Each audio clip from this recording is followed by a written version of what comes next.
લોકમત ન્યૂઝમાં આપનું સ્વાગત છે। વડોદરા શહેરના સનફાર્મા રોડ વિસ્તારમાં આવેલ ગુલાબીવુડામાં છેલ્લા ઘણા સમયથી ડ્રેનેજ ઉભરાવાની ગંભીર સમસ્યા સર્જાતા સ્થાનિકોમાં ભારે રોષનો માહોલ જોવા મળી રહ્યો છે।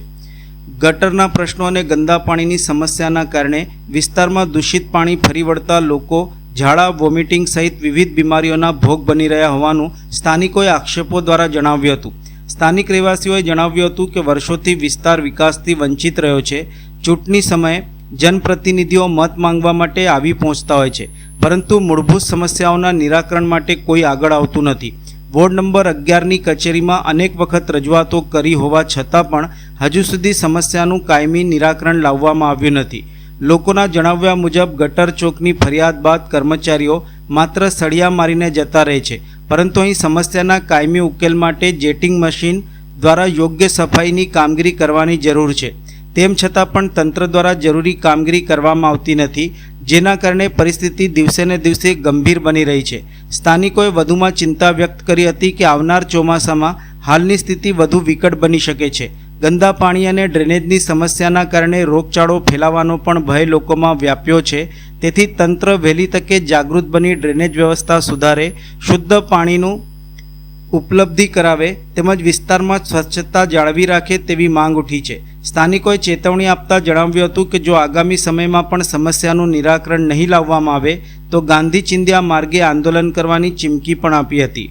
હું સનફાર્મા રોડ ગુલાબીવુડા વર્ડ ગાર્ડનની પાછળ ગુલાબીવુડામાં રહું છું। અમે 1 વર્ષથી ડ્રેનેજની સમસ્યાથી હેરાન થઈએ છીએ।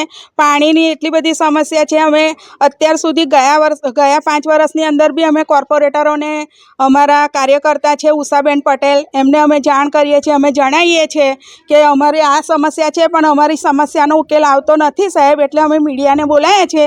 અમારું તમે પાણી જુઓ તો તમે જોવા લાયક નથી, તો એ પાણી અમે કેવી રીતે પીએ?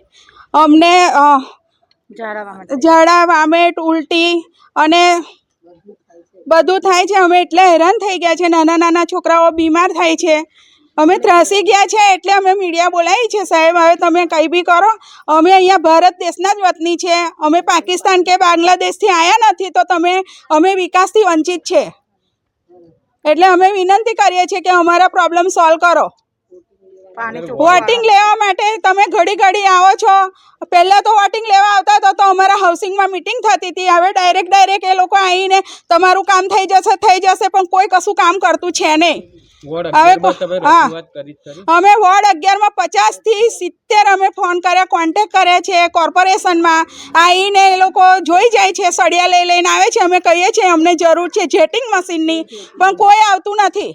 અહીંયા એવું કહે છે કે ગટરની ઉપરનું પાણી તમે સાફ કરીને આપો તો પછી અમે જેટિંગ મશીન લઈને આવીએ। ઉષાબેન આવે છે, ખાલી ફોર્માલિટી બતાવે છે, ફોટા પડાવે છે, અહીંયાનું કશું કામ કરતા નથી। ડ્રેનેજની સમસ્યા છે।